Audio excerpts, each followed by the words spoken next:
आज से लगभग 2500 साल पहले चलते हैं। छठी सदी ईसा पूर्व। उस वक्त भारत का नक्शा आज जैसा बिल्कुल नहीं था। बिल्कुल नहीं। मतलब छोटे छोटे कबीले नहीं थे, बल्कि अब बड़े शक्तिशाली राज्य बन चुके थे, जिन्हें हम महाजनपद कहते हैं। सही है। ये सिर्फ राज्य नहीं थे, ये प्राचीन भारत की राजनीति, समाज और अर्थव्यवस्था के पावर हाउस थे, कह सकते हैं। तो आज हम इन्हीं 16 महाजनपदों की दुनिया में एक गहरी छानबीन करेंगे। हमारे पास जो स्रोत हैं, उनमें एक मैप एनिमेशन पर आधारित वीडियो और प्राचीन भारत पर एक विस्तृत लेख शामिल है। और हमारा मकसद सिर्फ इन 16 नामों को रटना नहीं है, बल्कि ये समझना है कि ये महाजनपद कौन थे, कहाँ थे और आखिरकार कैसे एक यानी मगध उन सब पर भारी पड़ गया। हाँ, और हम कोशिश करेंगे कि ये नाम और इनकी जगह आसानी से याद भी हो जाएं। तो चलिए इस कहानी को परत दर परत खोलते हैं। सबसे पहला सवाल तो यही है कि ये हुआ कैसे? अचानक ऐसा क्या हुआ कि छोटे छोटे कबीले इतने बड़े राज्यों में बदल गए? ये बहुत अच्छा सवाल है और इसका जवाब है ये अचानक नहीं हुआ। अच्छा। इसके पीछे एक बहुत बड़ी तकनीकी क्रांति थी और वो थी लोहे की। छठी शताब्दी ईसा पूर्व के आसपास गंगा के मैदानों में लोहे का इस्तेमाल बहुत बड़े पैमाने पर होने लगा। मतलब बेहतर औजार, बेहतर हथियार। बिल्कुल। इसको दूसरी शहरीकरण क्रांति भी कहते हैं। हुआ ये कि लोहे के फाल वाले हल आए तो उससे गहरी जुताई होने लगी और पैदावार बढ़ गई होगी। एकदम से बढ़ गई। अब लोगों के पास जरूरत से ज्यादा अनाज था, जिसे हम एग्रीकल्चरल सरप्लस कहते हैं। और इसी अतिरिक्त अनाज से व्यापार बढ़ा, सिक्के आए और बड़े बड़े शहर बसने लगे। और जहां पैसा और शहर होंगे वहां सत्ता तो होगी। हथियारों ने क्या रोल निभाया इसमें? लोहे के हथियारों ने एक स्थायी योद्धा वर्ग को, मतलब क्षत्रियों को, बहुत ताकतवर बना दिया। अब राजा एक स्थायी सेना रख सकते थे और इसी सेना के दम पर उन्होंने अपनी सीमाओं को बढ़ाना शुरू कर दिया। तो जो पहले कबीलों की लड़ाइयां होती थी, वो अब जमीन के लिए, संसाधनों पर कब्जे के लिए बड़े बड़े युद्धों में बदल गईं। तो ये जो पूरा क्रम था छोटे कबीलों से बड़े राज्य बनने का, वो कैसा था? हाँ, ये एक क्रमिक विकास था। देखिए, सबसे छोटी इकाई थी कुल, यानी परिवार। ठीक है। कई कुल मिलाकर ग्राम बनते थे, कई ग्रामों से विश और कई विश मिलकर जन बनाते थे। और जब ये जन एक खास इलाके में स्थायी रूप से बस गए तो वो जनपद कहलाए। और इन्हीं में से जो सबसे शक्तिशाली हुए वो महाजनपद बन गए। बिल्कुल। और इन 16 महाजनपदों की जानकारी हमें मुख्य रूप से 2 ग्रंथों से मिलती है। एक बौद्ध ग्रंथ है अंगुत्तर निकाय और दूसरा जैन ग्रंथ भगवती सूत्र। अच्छा, दोनों में इनके नाम हैं? हाँ, दोनों में सूचियां हैं। थोड़े बहुत नाम अलग है, लेकिन ज्यादातर कॉमन है। ठीक है, तो अब नींव समझ में आ गई है।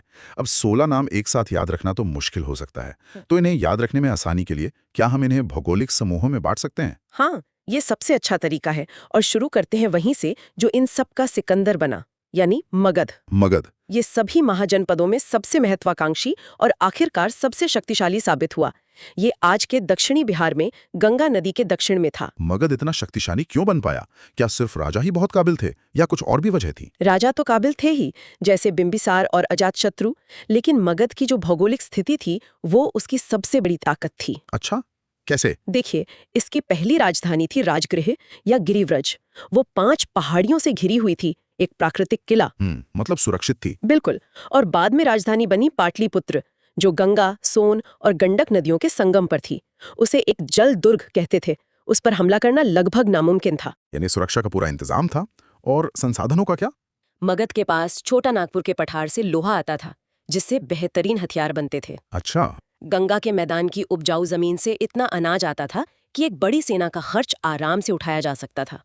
और नदियां व्यापार और सेना की आवाजाही का सबसे आसान रास्ता थीं। इन सब ने मगध को दूसरों पर एक बढ़त दे दी। सही बात है। और गौतम बुद्ध को ज्ञान की प्राप्ति भी तो बोध गया में हुई थी, जो मगध में ही था। जी हाँ। तो अगर मगध इतना शक्तिशाली था तो उसके पड़ोसियों का क्या हाल होगा?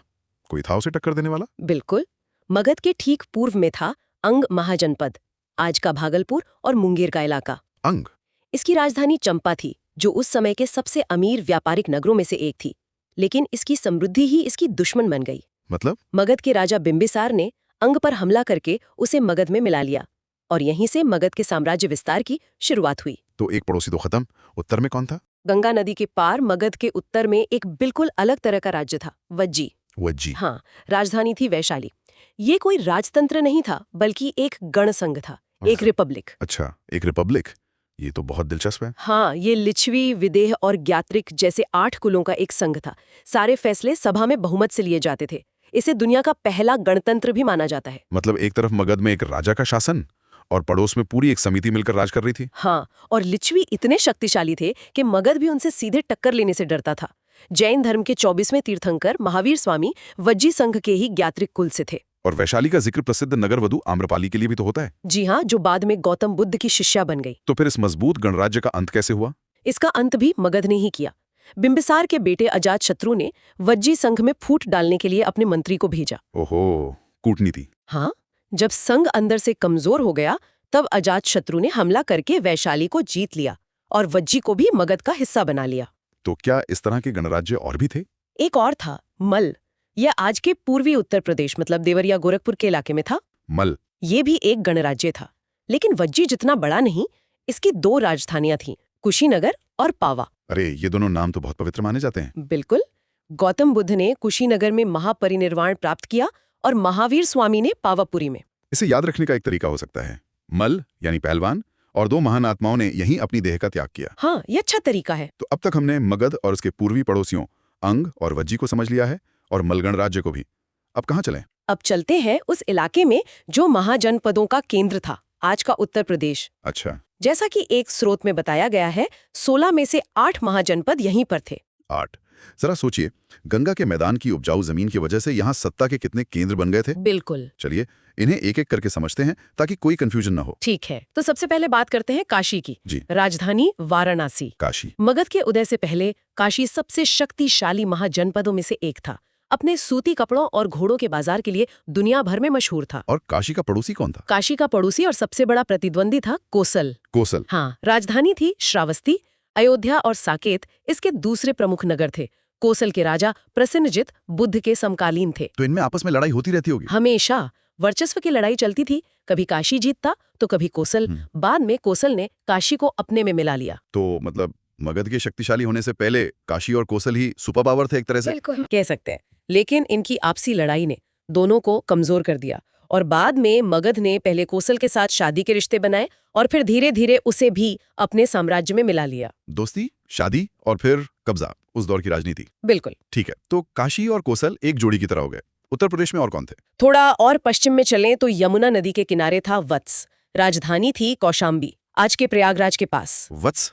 यहाँ का राजा उदयन बहुत प्रसिद्ध था। उसकी वीणा वादन की कला और रानी वासव दत्ता के साथ प्रेम कहानी पर नाटक भी लिखे गए हैं। अच्छा। वत्स भी एक शक्तिशाली राज्य था जिसे बाद में अवंती ने जीत लिया था। अब उत्तर प्रदेश के बाकी महाजनपदों को देखते हैं।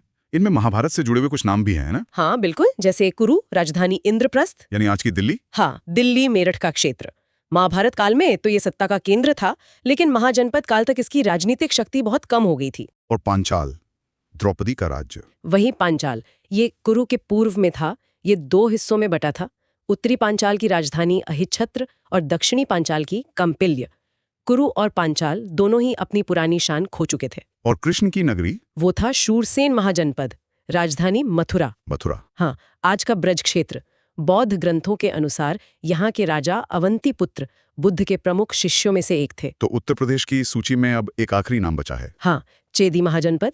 ये बुंदेलखंड के इलाके में था। राजधानी थी सुत्यवती। महाभारत में शिशुपाल यहीं का राजा था। बहुत अच्छे। तो उत्तर प्रदेश के 8 महाजनपद हो गए। हाँ। काशी, कोसल, वत्स, मल, कुरु, पांचाल, शूरसेन और चेदी। जी। अब गंगा के मैदान से बाहर निकलकर बाकी भारत का चक्कर लगाते हैं। हाँ, पश्चिम में क्या था? पश्चिम में आज के राजस्थान में जयपुर अलवर के इलाके में मत्स्य महाजनपद था। मत्स्य। राजधानी थी विराटनगर। इसका नाम भी महाभारत से जुड़ा है। पांडवों ने अपने अज्ञातवास का समय यहीं राजा विराट के यहाँ बिताया था। और मध्य भारत में? मध्य भारत में मालवा यानी मध्य प्रदेश के क्षेत्र में अवंती था। यह मगध का सबसे बड़ा प्रतिद्वंदी माना जाता था। अच्छा, सबसे बड़ा प्रतिद्वंदी। हाँ, ये भी 2 भागों में बटा था। उत्तरी अवंती की राजधानी थी विश्व प्रसिद्ध उज्जैन और दक्षिणी अवंती की राजधानी थी माहिष्मती। बाहुबली वाली माहिष्मती। हाँ नाम वही है। अवंती लोहे के उत्पादन के लिए भी बहुत प्रसिद्ध था और यहाँ का राजा प्रद्योत बहुत शक्तिशाली और क्रूर माना जाता था। यहाँ एक दिलचस्प किस्सा भी है ना? हाँ, ये उस दौर की कूटनीति का एक बेहतरीन उदाहरण है। एक बार राजा प्रद्योत बहुत बीमार हो गया। तब मगध के राजा बिंबिसार ने अपनी दुश्मनी भुलाकर अपने राजवैद्य जीवक को उसके इलाज के लिए भेजा था। अरे वाह। जीवक ने उसे ठीक कर दिया और दोनों राज्यों में दोस्ती हो गई। हालांकि ये दोस्ती ज्यादा दिन नहीं चली। अब चलते हैं सबसे दक्षिण में। वहां कौन था? सबसे दक्षिण में गोदावरी नदी के तट पर था अस्मक या अश्मक भी कहते हैं। अस्मक। यह दक्षिण भारत का एकमात्र महाजनपद था। इसकी राजधानी पोतन या पोटली थी। ये बाकी सभी महाजनपदों से भौगोलिक रूप से काफी कटा हुआ था। और अब सूची के आखिरी 2 नाम? जो शायद सबसे चौंकाने वाले हैं, क्योंकि वे आज के भारत की सीमाओं से भी बाहर थे। बिल्कुल। पहला, गांधार। गांधार ये आज के पाकिस्तान यानी पेशावर, रावलपिंडी और पूर्वी अफगानिस्तान में था। इसकी राजधानी थी तक्षशिला। तक्षशिला ज्ञान का केंद्र। उस समय ज्ञान विज्ञान का सबसे बड़ा अंतर्राष्ट्रीय केंद्र था। दुनिया भर से छात्र यहाँ पढ़ने आते थे। मतलब चाणक्य की पूरी ट्रेनिंग भारत की आज की सीमाओं के बाहर हुई? निश्चित रूप से। प्रसिद्ध व्याकरणविद पाणिनि और राजवैद्य जीवक दोनों ने तक्षशिला में ही शिक्षा पाई थी। बाद में चाणक्य यहीं पर आचार्य भी बने। और 16वां और आखिरी महाजनपद? वो था कंबोज, गांधार के भी उत्तर पश्चिम में, आज के पाकिस्तान और अफगानिस्तान में। कंबोज राजधानी थी राजपुर। प्राचीन साहित्य में कंबोज का जिक्र उसके बेहतरीन घोड़ों और महान योद्धाओं के लिए होता है। वाह, तो ये थी 16 महाजनपदों की पूरी कहानी। हमने मगध से शुरू करके पूरे भारत का एक चक्कर लगा लिया। हमने देखा कि कैसे मगध सबसे शक्तिशाली था, वज्जी और मल्ल जैसे गणराज्य भी थे, और उत्तर प्रदेश तो महाजनपदों का एक पूरा समूह ही था। सही है। दक्षिण में एकमात्र असमक और गांधार कंबोज भारत की सीमाओं से बाहर। ये दौर दरअसल कबीलाई जीवन से निकलकर बड़े क्षेत्रीय राज्यों के बनने का एक संक्रमण काल था। इन्हीं के आपसी संघर्ष, विलय और कूटनीति की प्रक्रिया ने ही भारत के पहले महान साम्राज्य मौर्य साम्राज्य की नींव रखी। और उसका केंद्र भी मगध ही बना। बिल्कुल। स्रोतों को देखने पर राजतंत्र और गण संघों के बीच का अंतर बहुत साफ दिखता है। एक तरफ मगध जैसा केंद्रीकृत राजतंत्र, जहां राजा का फैसला आखिरी है। दूसरी तरफ वज्जी जैसे गणसंघ, जहां सत्ता कुलीन परिवारों की एक सभा के पास थी। ये सोचने वाली बात है कि ज्यादातर गणसंघ आखिरकार मगध जैसे एक शक्तिशाली राजतंत्र में क्यों विलीन हो गए? ये एक बहुत महत्वपूर्ण सवाल है। शायद इसकी वजह फैसले लेने की प्रक्रिया में थी। राजतंत्र में राजा तुरंत फैसला ले सकता था, सेना को कहीं भी भेज सकता था, जबकि गणसंघ में किसी भी फैसले के लिए लंबी बहस और सहमति की जरूरत होती थी। इससे वो बाहरी आक्रमण का तुरंत जवाब नहीं दे पाते थे, और जैसा हमने वज्जी के मामले में देखा, उनमें फूट डालना भी आसान था। तो क्या यह सत्ता के केंद्रीकरण और सामूहिक शासन व्यवस्था के बीच का एक प्राचीन टकराव था, जिसने शायद आने वाले साम्राज्यों के भविष्य की दिशा तय कर दी? ये विचार हमें इस पर सोचने के लिए छोड़ जाता है कि क्या दक्षता हमेशा लोकतंत्र पर भारी पड़ती है, खासकर जब बात साम्राज्य निर्माण की हो।